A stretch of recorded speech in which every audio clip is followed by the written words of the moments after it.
ఓం గం గణపతియే నమః. శ్రోతలకు నమస్కారం. మన ఛానల్కు స్వాగతం. శ్రీ స్కాంద మహాపురాణం బ్రహ్మఖండం 9వ భాగం జటాతీర్థ ప్రశంస. సుకుని చిత్తశుద్ధి వర్ణనము. శ్రీ సూతులు ఇట్లు అనిరి: బ్రహ్మహత్యానాశకమైన లక్ష్మణ మహాతీర్థమునందు స్నానము చేసి తమ చిత్తశుద్ధి కొరకు తరువాత జటాతీర్థమునకు వెళ్ళవలేను. జన్మ మృత్యు జరలతో ఆక్రాంతులై సంసార తురచేతనులైన వారికి అజ్ఞానమును నశింపచేయునది జటాతీర్థము కన్నను మరి ఒకటి లేదు. లోకములో చిత్తశుద్ధిని కోరువారు ముముక్షువులు కొందరు వేదాంతములను నోటి ద్వారా చదువుదురు తప్ప వానిని అనుభవించరు.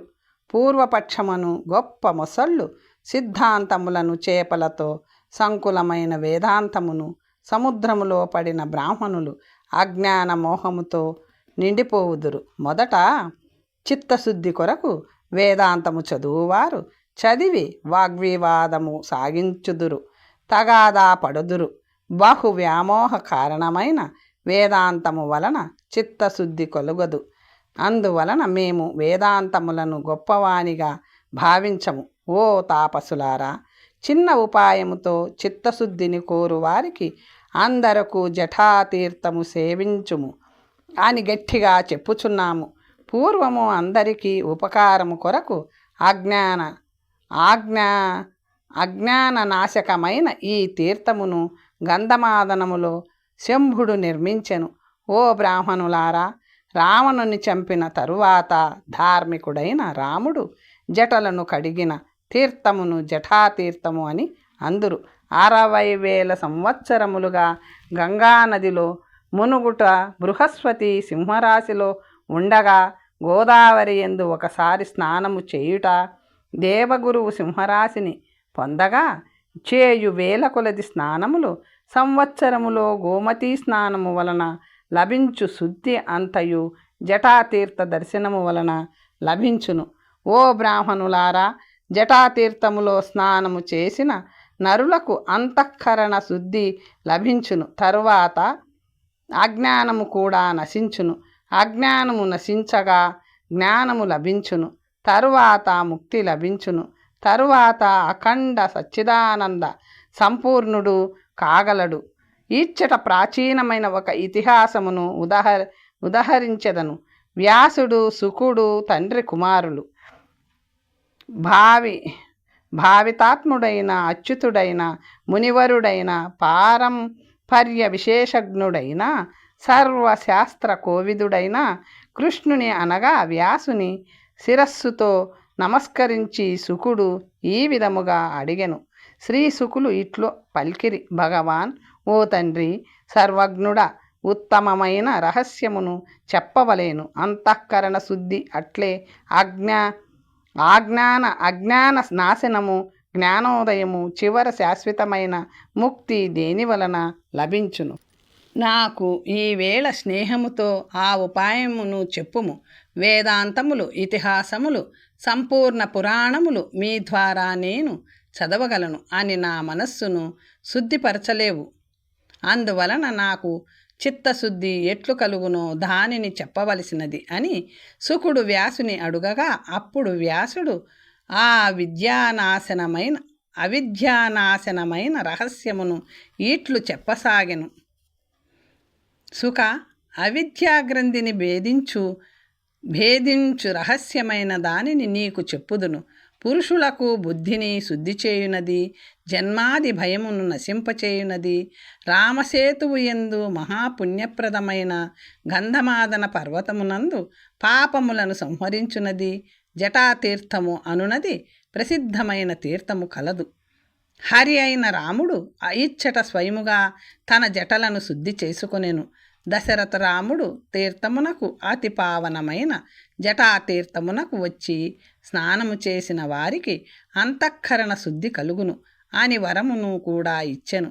యజ్ఞము, జ్ఞానము, జపము, ఉపవాసము లేకనే జటాతీర్థములో స్నానము చేసినంత మాత్రమున నరులకు బుద్ధి శుద్ధి జరుగును. ఇచ్చట స్నానము చేయుట వలన సర్వదాన సమమైన పుణ్యము లభించును. దీనితో దుర్గమమైన వానిని తరించును.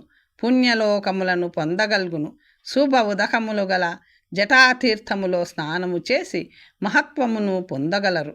అంతఃకరణ శుద్ధికి జటాతీర్థము కాక మరొకటి లేదు. నియమము కాని జపము కాని వేరు దేవత కాని లేదు. ధన్యమైనది, యశస్కరమైనది, ఆయుష్ను ఇచ్చునది, సర్వలోకములలో ప్రసిద్ధమైనది, పవిత్రములలో పవిత్రమైనది ఆ జటాతీర్థము.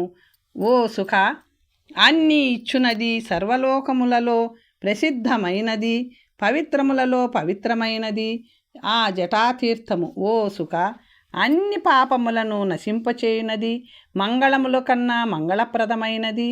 ఓ సుఖ, భృగువంశమునకు చెందిన వారుని తన తండ్రి అయిన వరుణుని చేరి పావనము శుభకరమైన బుద్ధి శుద్ధి ప్రద ఉపాయమును అడిగెను.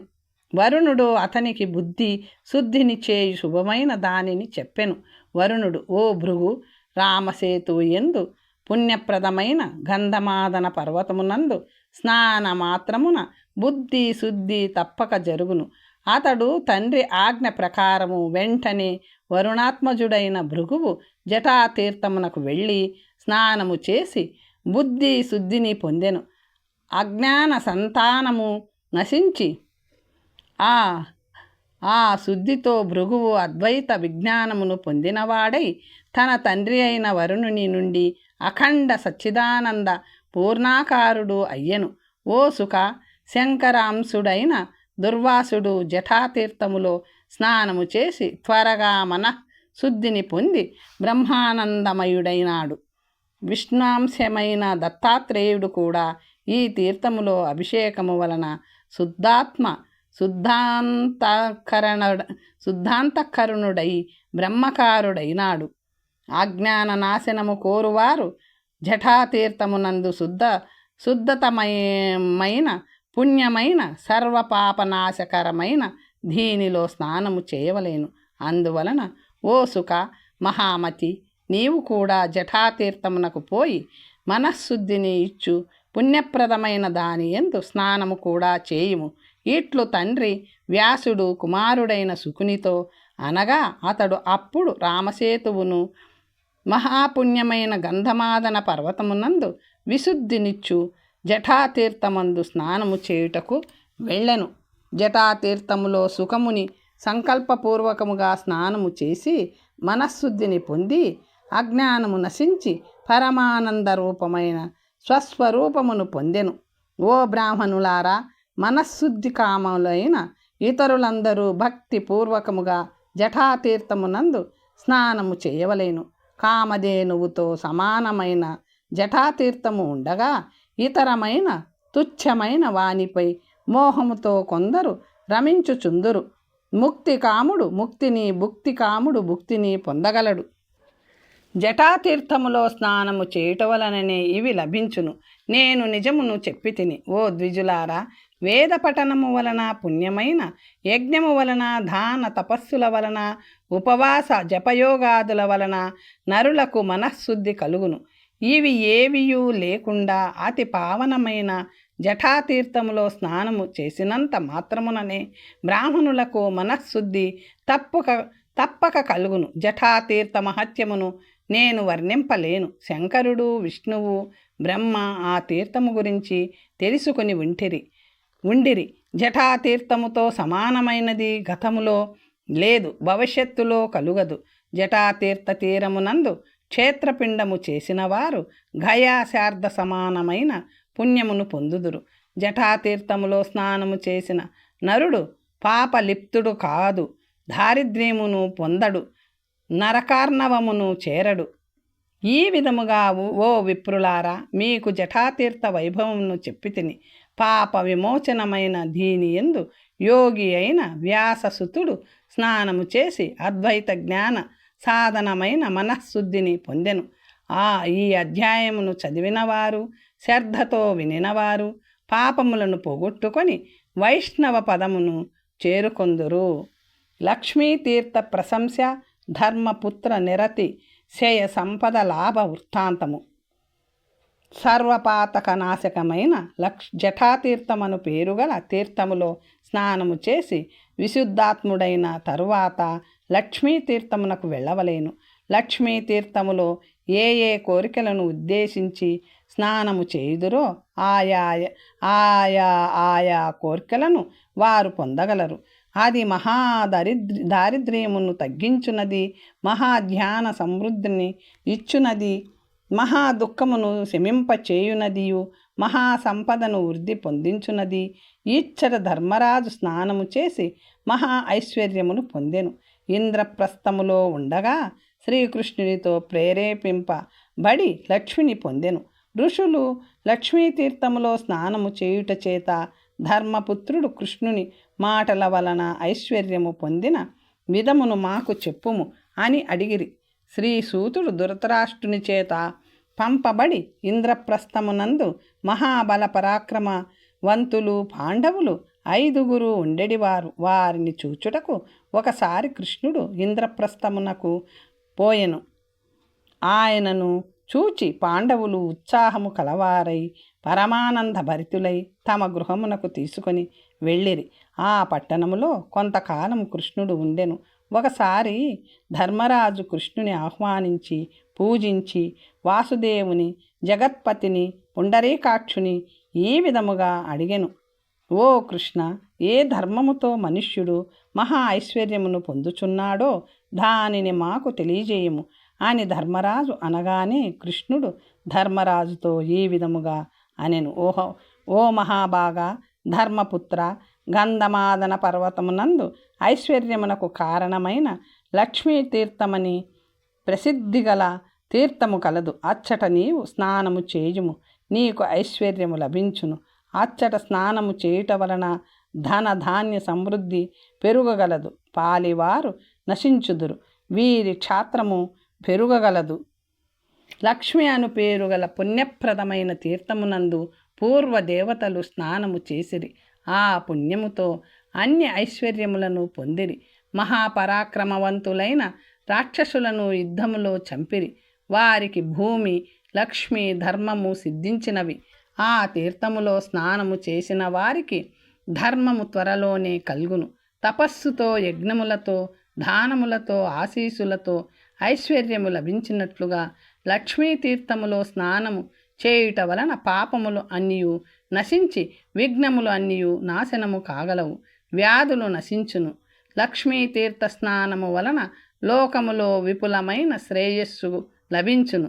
ఈ లక్ష్మీతీర్థములో స్నానము చేసినందువలననే అవధరాజు శ్రేష్టమైన రంభాను అప్సరసను పొందెను. ఈ తీర్థములో స్నానము చేసిన నరవాహనుడైన కుబేరుడు మహాపద్మము మొదలగుగా ముఖ్య నిధులకు నాయకుడు అయ్యను. అందువలన ఓ రాజేంద్ర, నీవు కూడా శుభప్రదమైన లక్ష్మీతీర్థములో స్నానము చేసిన భీముడు మొదలగు తమ్ములతో కూడి ఉండి గొప్ప లక్ష్మిని పొందగలవు. శత్రువులను జయించదవు. ఓ ధర్మజ, ఓ మేనత్త కొడుక, ఇందులో అనుమానం లేదు అని ఈ విధముగా ధర్మపుత్రుడు కృష్ణునితో చెప్పబడి తమ్ములతో కూడి త్వరగా గంధమాదన పర్వతమునకు వెళ్ళెను.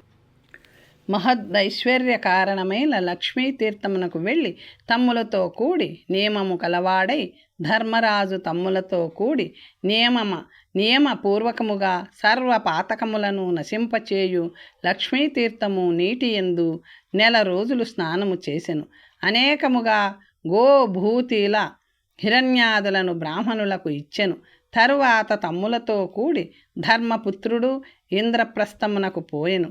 పిమ్మట యుధిష్ఠిరుడు రాజసూయ క్రతువును చేయుటకు ఇష్టపడెను. ధర్మరాజు యజ్ఞము చేయదలిచి కృష్ణుని పిలిచెను. కృష్ణుడు ధర్మరాజు దూతతో పిలువబడి త్వరగా వేగము గల 4 గుర్రములతో కూడిన రథమును ఎక్కి సత్యభామతో కూడిన వాడై ఇంద్రప్రస్థమునకు వచ్చెను. వచ్చిన అతడిని చూచి ఆనందముతో ధర్మరాజు కృష్ణునకు రాజసూయ ప్రయత్నమును గురించి చెప్పెను. కృష్ణుడు కూడా సరే అట్లే కానిమ్ము అని అంగీకరించెను. శ్రీకృష్ణుడు యుక్తితో కూడిన మాటలతో ధర్మరాజుతో ఇట్లు అనెను: భావా, ధర్మరాజా, నా మేలైన మాటలను వినుము. ఈ రాజసూయము దుష్కరమైనది. రాజులు అందరికీ కూడా అనేక వందల పదాతి రథ కుంజర వాజుల సైన్యము గల రాజు ఈ యజ్ఞము చేయుటకు అర్హుడు, ఇతరులు కాదు. బలవంతుడవైన నీవు 10 దిక్కులను జయించవలేను. ఓడిన రాజుల నుండి ఉత్తమమైన పన్నును గ్రహించి ఆ బంగారముతో ఈ ఉత్తమ క్రతువును ఆచరించవలేను. యుక్తి ఎరిగి చెప్పు, నా మాటలను నీకు రుచించుచున్నవా? నేను నిన్ను భయపెట్టుట లేదు. అందువలన క్రతు ఆరంభము కంటే ముందు దిగ్విజయము ఆచరించుము అని పలికిన కృష్ణుని హితమైన మాటలను ధర్మాత్మజుడు విని కృష్ణుని ప్రశంసించుచు నలుగురు తమ్ములను పిలిచి సంతోషముగా మహాబాహువులు కల భీమ, బహు పరాక్రమము గల ధనంజయ, శత్రు సంహార దీక్షతులు, సుకుమార అంగములు గల కవలలారా, ఉత్తమమైన రాజసూయ యజ్ఞమును చేయదలిచితిని. రాజులందరినీ యుద్ధములో జయించిన తరువాతనే రాజసూయమును ఆచరించవలేను. అందువలన రాజులను జయించుటకు 4 సైనికులతో కూడి 4 దిక్కులకు వెళ్ళవలేను.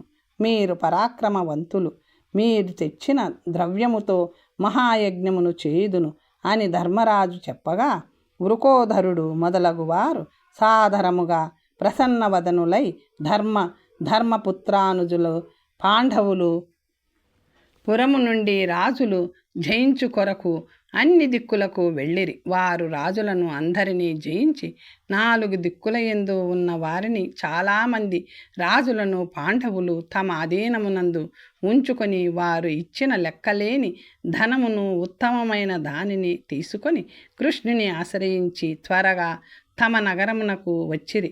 మహాబల పరాక్రమవంతుడైన భీముడు శతభార సువర్ణములను తీసుకొని తన నగరమునకు వచ్చెను.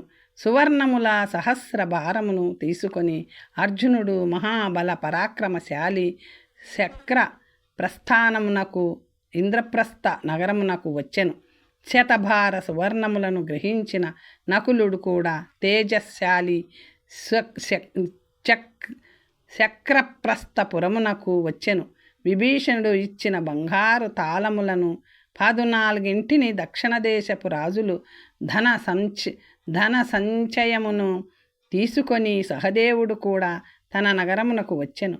1,00,000 కోటి సహస్రములు, 1,00,000 కోటి శతములు సువర్ణములను యాదవ కృష్ణుడు ధర్మపుత్రునకు ఇచ్చెను. తమ్ములు తెచ్చిన అసంఖ్యాత ధనముతో, కృష్ణుడిచ్చిన అసంఖ్యాక ధనముతో ధర్మజుడు కృష్ణుని ఆశ్రయించి రాజసూయమును పాండవుడైన ధర్మరాజు యజించెను. ఆ యాగమునందు యథేష్టముగా బ్రాహ్మణులకు ద్రవ్యమును ఇచ్చెను. యుధిష్ఠిరుడు బ్రాహ్మణులకు అన్నదానము చేసెను. వస్త్రములు, గోవులు, భూమి, భూషణములు ఇచ్చెను. ఎంత ద్రవ్యమిచ్చినా యాచకులు సంతృప్తి చెందుదురో అంతకంటే రెట్టింపు ధనమును ధర్మరాజు వారికి ఇప్పించెను. యాచకులకు ఇచ్చిన ధనము ఇంత అని లెక్కింపలేని విధముగా వారికి ఇప్పించెను. యాచకులకు ఇచ్చిన ధనము ఇంత అని లెక్కింపలేని విధముగా వారికి ధనమును ఇచ్చెను.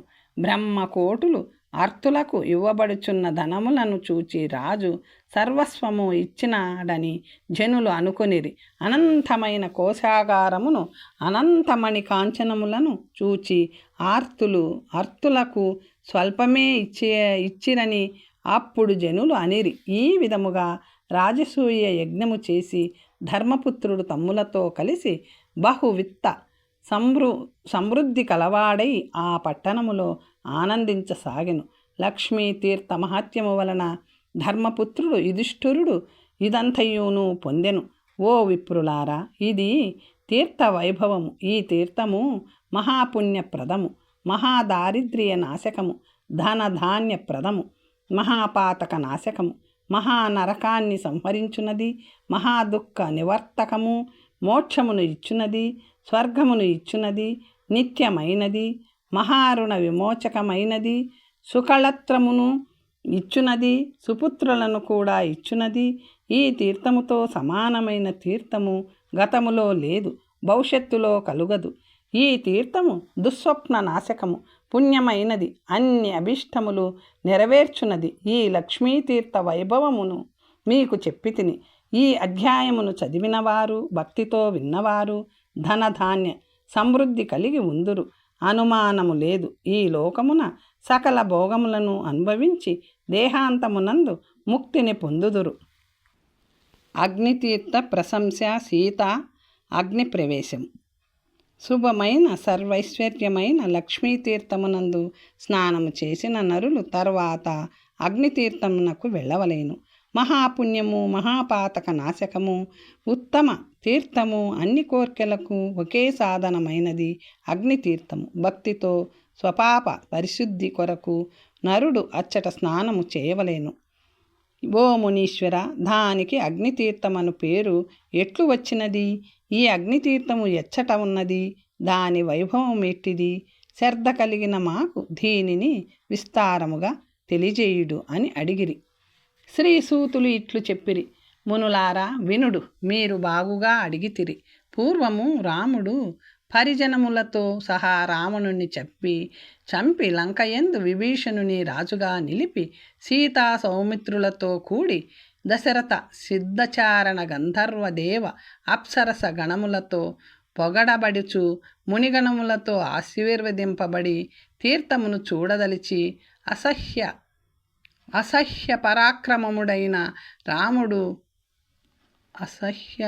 పరాక్రమముడైన రాముడు విలాసముగా చాపమును ధరించి తనను శుద్ధి చేసుకొనుట కొరకు, జానకిని శుద్ధిపరచుట కొరకు ఇంద్రాది దేవతలతో, మునులతో, పితరులతో, విభీషణునితో, వానరులందరితో కలిసి సేతు మార్గముగా గంధమాదన పర్వతమునకు వచ్చిరి. లక్ష్మీతీర్థమునందు నిలిచి జానకి శుద్ధి కొరకు అతడు అగ్నిని ఆవాహన చేసెను. దేవర్షి పితరుల సన్నిధిలో లక్ష్మీతీర్థమునకు కొద్ది దూరములో లోకములన్నీను చూచుచుండగా సముద్రము నుండి నీళ్లను నాకుతూ అగ్నిపైకి లేచెను. ఎర్రని కళ్ళు, పీతవర్ణము, పీతవస్త్రము, ధనుర్ధారి 7 నాల్కులతో 10 దిక్కులను తాకుచు మానుషరూపుడైన సూర్యుడైన రఘుపతిని చూచి జానకి శుద్ధి కారణముగా ఆ అగ్నిదేవుడు రమ్యమైన మాటను చెప్పెను: ఓ మహాబాహు, రాక్షసులకు భయము కలిగించు. ఓ రామ, సీత పాతివ్రత్యము వలన నీవు రావణుని చంపితివి. ఇది మాటిమాటికి సత్యమే. ఇచ్చట విచారించవలసిన పని లేదు. ఈమె కమల జగన్నాథ లీలగా మానుష రూపమును ధరించినది. దేవత దశలో ఈమె దేహము కలది, దేవదేహము కలది. మనుష్య దశలో మానుష రూపము కలది. విష్ణువు యొక్క దేహమునకు అనురూపముగా ఈమె తన శరీరమును మార్చుకొనుచున్నది. ఓ జగత్స్వామి జనార్దన, దేవదేవ, నీవు అవతారమెత్తినప్పుడు ఈమె నీకు సహాయము చేయును. నీవు భార్గవరాముడవైనప్పుడు ఈమె ధరణీబంది. ఇప్పుడు జానకి అయినది, భవిష్యత్తులో రుక్మిణి కాగలదు.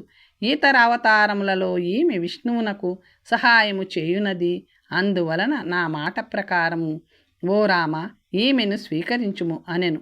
అగ్ని యొక్క ఆ మాటలను దేవతలు, ఋషులు విని విద్యాధర గంధర్వ మానవ పన్నగులు ఇతర ప్రాణకోటి దశరథ రాముని మిథిలకు చెందిన జనకుని కూతురును మాటికి ప్రశంసించిరి. రాముడు అగ్నిమాట ప్రకారము నిర్మలమైన సీతను పరిగ్రహించెను. ఈ విధముగా సీత విశుద్ధి కొరకు సులభముగా పనులను సాధించు రాముడు వహ్నిని ఆవాహన చేయగా లక్ష్మీతీర్థమునకు కొద్ది దూరములో సముద్రము నుండి అగ్ని పుట్టిన ప్రదేశమును ఉత్తమమైన అగ్నితీర్థమని తెలుసుకొనుము. ఓ ద్విజులారా, అక్కడి నుండి నిర్గమించినది కనుక అగ్నితీర్థమని పిలువబడుచున్నది. ముక్తినిచ్చు ఈ వహ్ని తీర్థమందు భక్తితో స్నానము చేసి నరులు, వేద విద్వాంసులు తాము ఉపవాసముండి బ్రాహ్మణులను భుజింప చేయవలేను. వారికి వస్త్రము, ధనము, భూమి, అలంకృతమైన కన్యను దానము చేయవలేను. అన్ని పాపముల నుండి ముక్తుడై విష్ణు సాయుధ్యమును పొందగలడు. అగ్నితీర్థము ఒడ్డున అన్నదానము శ్రేష్టమైనది. అగ్నితీర్థముతో సమానమైనది ముందు లేదు, భవిష్యత్తులో కలుగదు. మహాపాపి దుష్పన్యుడు అంటే చెడ్డ వ్యాపారి ఇచ్చట స్నానము చేసి ఘోరమైన పిశాచ రూపమును వదలి దివ్య రూపమును పొందిరి. పాటలీపుత్రములో పూర్వము పశుమంతుడు అనే వైశ్యుడు ఉండేవాడు. అతడు ధర్మపరుడు, రోజు బ్రాహ్మణారాధన ఎందు ఆసక్తి కలవాడు. ఎల్లప్పుడూ కృషిని గోరక్షణను చూచుచూ అంగడిలో బంగారము మొదలగు వానిని ధర్మముగా అమ్ముచూ ఉండేవాడు. పశుమంతుడు అను పేరుగల ఆ వణిక్ శ్రేష్ఠునకు 3 భార్యలు కలరు. భర్త శుశ్రూషయందు వారికి ఆసక్తి మెండు. పెద్ద భార్య వైశ్య వంశమును వృద్ధి చేయువారిని ముగ్గురు కుమారులను కనెను. సుపుణ్యుడు, పుణ్యవంతుడు, చారుపన్యుడు అని వారి పేర్లు. మధ్య భార్య 2 పుత్రులను కనెను. సుకోశ, బహుకోసులు వారి పేర్లు. 3వ భార్య యందు ఆ వైశ్యునకు 3 పుత్రులు కలిగిరి. మహాపుణ్య, మహాకోసులు, దుష్పన్యులు అని చెడ్డ వ్యాపారులు వారు ప్రసిద్ధి చెందిరి. ఈ విధముగా ఆ పశుమతునకు ఆ 3 స్త్రీల వలన 8 మంది కుమారులు కలిగిరి. ఆ సుపన్యుడు మొదలుగా అందరు పుత్రులు క్రమముగా పెరిగిరి. దుమ్ములో ఆడుకొనుచు తండ్రిని సంతోషపరిచిరి. క్రమముగా ఆ వైశ్య కుమారులు 5 సంవత్సరముల వయస్సు కలవారైనారు. వైశ్య శ్రేష్ఠుడైన పశుమంతుడు కూడా ఆ కుమారులకు చిన్ననాటి నుండి తమ వృత్తిలో శిక్షణ ఇచ్చెను. వారు కృషి, గోరక్షణ, వాణిజ్య కర్మలందు క్రమముగా శిక్షింపబడిరి. సుపన్యుడు మొదలగు 7 కుమారులు తండ్రి మాటను వినిరి. పశుమానుడు చెప్పిన పనిని వెంటనే నిర్వర్తించడివారు. సువర్ణ క్రియ యందు కూడా వారు నైపుణ్యమును సంపాదించిరి. దుష్పన్యుడు అను 8వ కుమారుడు బాల్యము నుండి ఎప్పుడూ దుర్మార్గ నిరతుడై తండ్రి మాటను వినక దుమ్ములో ఆడుకును నాటి నుండి దుర్మార్గ నిరతుడైనాడు. అతడు చిన్నతనములోనే ఇతర పిల్లలను బాధించెడివాడు. దుష్కర్మ నిరతుడైన వానిని చూచి తండ్రి పశుమంతుడు ఉపేక్షించెను. ఇతడు పిల్లవాడు అని తలిచెడివాడు. కొంతకాలమునకు ఆ వైశ్యుని 8 మంది కుమారులు యవ్వనాన్ని పొందిరి. ఈ 8వ కుమారుడు దుష్పన్యుడు బలవంతులలో శ్రేష్ఠుడు. చేతులలో పట్నములో ఉండెడి పిల్లలను తీసుకొని బావులలో, నదులలో, సరస్సులలో పారవేసేటివాడు. ఇతని ఈ చరిత్ర ఎవ్వరు తెలుసుకొనలేదు. పిల్లలు మరణించు వారకు నీటిలో ఉంచెడివాడు. మరణించిన పిల్లల తల్లిదండ్రుల ఆ పిల్లల కొరకు నగరమంతయును వెదికెడివారు. చనిపోయిన తమ పుత్రులను చూచి ప్రజలు ఏడ్చిరి. నీటిలో తేలుచున్న శవములను చూచి అందుకు తగిన శవ సంస్కారము చేసిరి. ఈ విధముగా ప్రతిరోజు దుష్పన్యుడు పిల్లలను నగరములో చంపి జనులచే గుర్తింపబడకుండా చాలా రోజులు ఇట్లే ఉండెను. వైశ్యపుత్రుని వలన పిల్లలు మరణించగా ప్రజలు వృద్ధి చెందనందువలన పురము శూన్యప్రాయం అయినది. తర్వాత ప్రజలు గుమికూడి వచ్చి ఆ వృత్తాంతమును రాజుతో చెప్పగా రాజు ఆ వృత్తాంతమును విని గ్రామ పాలకులను పిలిచి పిల్లల మరణమునకు కారణం ఏమియో విచారించవలసినది అని ఆదేశించెను. గ్రామపాలురు అట్లే అని పలికి అక్కడక్కడా ఉండి బాల మరణమునకు కారణమును వెతకసాగారు. వారు అట్లు వెతికినాను బాలకుమారుని తెలుసుకోలేక పోయిరి. వారు తిరిగి రాజు దగ్గరకు వచ్చి భయముతో ఇట్లు అనిరి, ఓ రాజా, ఎంత వెతికినను మేము నగరంలో ఉంటూ ఎల్లప్పుడూ పిల్లలను చంపు వానిని తెలుసుకోలేకపోతున్నాము అని నగరవాసులందరూ మరలా రాజు వద్దకు వచ్చి దుఃఖించుచు తమ సంతాన మరణమును గూర్చి కన్నీటితో చెప్పిరి. రాజు ఆ కారణాన్ని తెలుసుకోలేక పోయినందువలన ఆలోచించి మౌనముగా ఉండెను. ఒకసారి ఈ వైశ్యపుత్రుడు 5 పిల్లలతో కలిసి తామర పువ్వులు తెచ్చడి నెపంపుతో చెరువు సమీపమునకు వచ్చెను. ఏడ్చుచున్నను బలవంతముగా తీసుకొని వచ్చి ఆ పిల్లలను దుష్పాన్యుడు కంఠములోతు నీటిలో ముంచెను. వారు చనిపోయిరి అనుకొని శీఘ్రముగా దుష్పన్యుడు తన ఇంటికి వెళ్ళెను. ఆ 5 పిల్లలు తండ్రులు తమ కుమారులను నగరంలో వెతుకుచూ ఉండగా ఆ 5 అసామాన్య బాలకులు నీటిలో ముంచినను అదృష్టవశాత్తు మరణించలేదు. వారు మెల్లగా ఒడ్డుకు వచ్చి వాడిన తలలు కలవారై ఆ నగరములోకి వెళ్ళుటకు అశక్తులై బాల్యము వలన అక్కడే తిరుగుసాగిరి. తమ పేరును బంధువులు దూరముగా ఉండి ఉచ్చరించుచుండగా విని ఆ 5 పిల్లలు తిరిగి అరచిరి.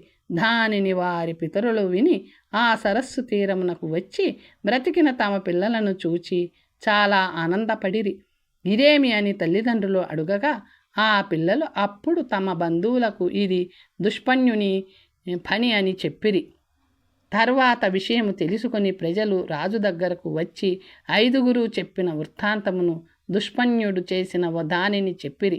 అప్పుడు రాజు పశుమంతుని వైశ్య శ్రేష్ఠుని పిలిచి ప్రజలు వినుచుండగా ఇట్లు అనెను. ఓ పశుమంత, దుష్పన్యుడనే పేరు గలవాడు బహు ప్రజ గల ఈ నగరమును శూన్యప్రాయముగా చేసెను. దురాత్ముడైన నీ పుత్రుడు ఈరోజు ఈ పిల్లలను నీటిలో ముంచినాడు. అదృష్టవశాత్తు పిల్లలు ప్రాణముతో తిరిగి నగరానికి వచ్చిరి. ఇతడు ఇట్లు చేయు ఈ పనులకు ఏమి చేయవలెనో చెప్పుము. నీవు ధర్మతత్పరుడవు కనుక నిన్నే అడుగుచున్నాను అని అనగా ధర్మజ్ఞుడు పశుమంతుడు తగిన విధముగా ఇట్లు అనెను. పురమునందు పిల్లలను మిగలకుండా చేసిన ఇతనికి చావే తగును. ఈ విషయములో అడుగతగినది ఏమీయూ లేదు. ఓ రాజా, వీడు నా కుమారుడు కాడు. వీడు శత్రువే, అతి పాపము చేసినవాడు. వీడికి నిష్కృతి లేదు. నగరమంతయు ఏమి మిగులుకుండా చేసిను కదా. ఈ దుష్టాత్ముని చంపవలేను. నేను నిజమే చెప్పుచుంటిని అనెను. పశుమంతుని మాటలు విని నగర ప్రజలు అందరూ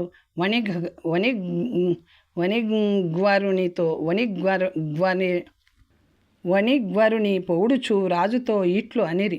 ఈ దుర్మార్గుని చంపవలదు, నగరము నుండి బహిష్కరించవలసినది అనిరి. అప్పుడు రాజు దుష్పన్యుని పిలిచి ఇట్లు అనెను. ఓ దుష్టాత్మ, ఈ దేశము నుండి నీవు ఇప్పుడు త్వరగా పొమ్ము. ఒకవేళ ఇచ్చటనే ఉన్నచో చావుతో నిన్ను శిక్షించదను అని రాజు భయపెట్టి పట్టణము నుండి దూత ద్వారా బహిష్కరింపచేసెను.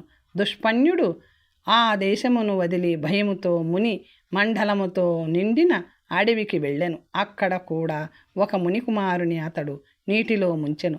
ఆట కొరకు వచ్చిన మునిపుత్రులు మృత శిశువును చూచి అతి దుఃఖముతో వచ్చి వాని తండ్రికి చెప్పిరి. అప్పుడు ఉగ్రశ్రవుడు వారి ద్వారా కుమారుడు నీటిలో చనిపోయినాడని విని తపోమహిమ వలన ఇది దుష్పన్యుని పని అని గ్రహించెను. వైశ్యుని కుమారుడైన దుష్పన్యుని ఉగ్రశ్రవుడు శపించెను. ఉగ్రశ్రవుడు ఇట్లు అనెను. నా కుమారుని నీటిలో ముంచి చంపితివి గదా, నీకు మరణము కూడా నీటిలో మునుగుట వలననే కలుగును. చనిపోయిన చాలా కాలము నీవు పిశాచివిగా కాగలవు అని శపించగానే వెంటనే దుష్పన్యుడు కిన్న మానసుడై ఆ వనము వదిలి ఘోరమైన మరో అడవికి వెళ్ళెను. సింహాది క్రూర సత్వములతో కూడిన మరొక అడవికి వచ్చిన తరువాత దుమ్ము వర్షము పడి చెట్లను మాటిమాటికి కదిలించుచూ ఉండగా వజ్రఘాతముతో సమానమైన స్పర్శగల ఝుంఝూనిలము పెద్దగా వీచినది. వేగముతో శరీరమును ఖేదించుచు భరింపరాని వర్షము కూడా పడినది. దానిని చూసి ఆ దుష్పన్యుడు చాలా దుఃఖించి ఆలోచించుచు చనిపోయిన ఎండిన భారీ శరీరము గల ఒక ఏనుగును చూచెను.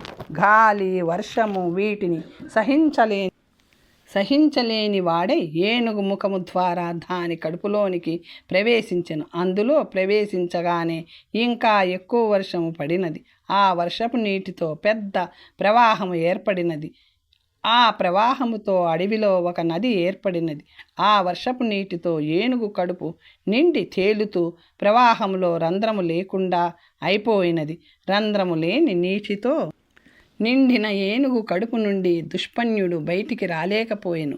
మహావేగము గల వర్షపు నీటి ప్రవాహము కడుపులో దుష్పన్యుడు గల ఏనుగు కళేబరము సముద్రమునకు చేర్చినది. దుష్పన్యుడు నీటిలో మునిగి క్షణములో ప్రాణములు వదిలెను. మరణించగానే ఆ దుష్పన్యుడు పిశాచ రూపమును పొందెను. అతడు ఆకలి దప్పులతో పీడింపబడి దుర్గమమైన వనమును చేరెను. ఘోరమైన వేసవి కాలంలో భయంకరముగా అరుచుచు అనేక దుఃఖములను భరించుచు గహనమైన అరణ్యములో ఉండెను. కల్పకోటి సహస్రములు కల్పకోటి శతములు ఆ పిశాచము దుఃఖించుచు ఘోర కాననములో ఉండిపోయెను. ఒక వనము నుండి మరొక వనమునకు, ఒక దేశము నుండి మరొక దేశమునకు పోవుచు అంతటా దుఃఖమును అనుభవించుచు క్రమముగా దండకారణ్యమునకు వచ్చెను. అగస్త్యాశ్రమమునకు కొద్ది దూరములో అతడు సంచరించుచు భయంకరముగా అరుచుచు ఈ విధముగా అనెను: ఓ తపోధనులారా, అందరూ నా మాట వినవలసినది. మీరు దయగలవారు, అన్ని ప్రాణుల హితము కోరువారు. దుఃఖముతో బాగుగా పీడింపబడిన నన్ను కృపాదృష్టితో నన్ను అనుగ్రహించవలసినది. పూర్వము నేను పాటలీపుత్రములో దుష్పన్యుడను పేరుగల వైశ్యుడను, పశుమంతుని కుమారుడను, అనేక మంది పిల్లలను చంపితిని. రాజుచే బహిష్కృతునిగా చేయబడి ఆ దేశము నుండి వనములకు చేరితిని. అచ్చట ఉగ్రశ్రవుని కుమారుని నీటిలో ముంచి చంపితిని. ఆ ముని నాకు చావు కూడా నీటిలోనే అని శాపము ఇచ్చినాడు. దుఃఖ భూయాసి అయిన ఘోరమైన పిశాచత్వమును కూడా ఇచ్చినాడు. కల్పకోటి సహస్రములు కల్పకోటి శతములు శూన్యమైన అడవులలో ఈ పిశాచత్వమును అనుభవించి తిని. ఇంక నేను దప్పికను ఆకలిని సహించు స్థితిలో లేను. దీని చేత విస్తారముగా దుఃఖించిన నన్ను దయతో మీరు రక్షించుడు. ఈ పిశాచ దశ నుండి ముక్తుడు ఆగు విధముగా చేయవలసినది అనెను. ఈ పిశాచి మాటలను తపోధనులు విని లోపాముద్ర సహచరుడైన కుంభసంభవునితో ఈ విధముగా అనిరి: ఓ భగవాన్, ఈ పిశాచమునకు ఉత్తమమైన నిష్కృతిని చెప్పవలసినది. ఇటువంటి పాపముల నుండి రక్షించుటలో నీవు సమర్థుడవు. అనగా వారి మాటలను చాలా దయతో అగస్త్యుడు వినెను.